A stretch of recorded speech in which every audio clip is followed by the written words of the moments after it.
ഇന്നുണ്ടല്ലോ മേലത്തെ വീട്ടിലെ ചേച്ചി കുറച്ച് ചക്ക തന്നു കേട്ടോ. അപ്പോൾ അതിൽ നിന്ന് പകുതി എടുത്ത് ഞാൻ പിള്ളേർക്കൊക്കെ കൊടുത്ത് ഞാനും കുറച്ച് കഴിച്ചേ. അത് കഴിഞ്ഞിട്ട് ബാക്കിയുള്ളതെടുത്ത് ഞാൻ വേഗം അട ഉണ്ടാക്കാമെന്ന് കരുതി.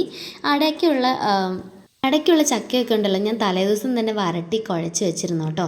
രാവിലെ ആയപ്പോൾ ഇതാ നമ്മുടെ റവയൊക്കെ ഒന്ന് വറുത്തെടുത്തിട്ട് തേങ്ങയും കൂടെ ഇട്ട് ഇതുപോലെ പ്ലാവില ചുരുട്ടി ഇങ്ങനെ ഈർക്കിലേക്ക് കുത്തി റെഡിയാക്കിയിട്ടുണ്ട് കേട്ടോ.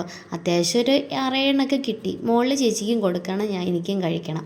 പിള്ളേർക്കും ഭയങ്കര ഇഷ്ടമാണ്, ചേട്ടായിക്കും ഭയങ്കര ഇഷ്ടം. അമ്മയാണ് എന്നെ ഇത് പഠിപ്പിച്ചിട്ടോ. വീട്ടിൽ അമ്മ ഈ ചക്ക കിട്ടുമ്പോഴൊക്കെ എപ്പോഴും ചെയ്യാറുള്ള പരിപാടിയാണ്. ചിലരിതിൽ ഗോതമ്പ് അരിപ്പൊടിയൊക്കെ ഇടും, പക്ഷേ എനിക്കത് ഇഷ്ടമല്ല. എനിക്ക് റവ വറുത്ത് അതും കൊണ്ട് ഉണ്ടാക്കുന്നതാണ് ഇഷ്ടം. ഒത്തിരി ഏലക്കൊക്കെ ഇടും കേട്ടോ.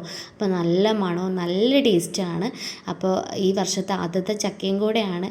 അപ്പോൾ നിങ്ങളുടെ വീട്ടിലൊക്കെ ഇതൊക്കെ ഉണ്ടാക്കാറുണ്ടോ എന്ന് കമൻറ്റ് ചെയ്യണം കേട്ടോ. അപ്പോൾ ഇങ്ങനെ ചക്ക സീസൺ വരുമ്പോൾ എല്ലായിടത്തും ഇതുപോലെയാണെന്ന് എനിക്കറിയാം. എന്നാലും എൻ്റെ വീട്ടിലെ കാഴ്ചകൾ ഞാൻ കാണിക്കണമല്ലോ, അത്രേ ഉള്ളൂ. അപ്പോൾ നമ്മുടെ വീഡിയോ കണ്ട് ഇഷ്ടപ്പെടുന്ന like and subscribe. Bye bye.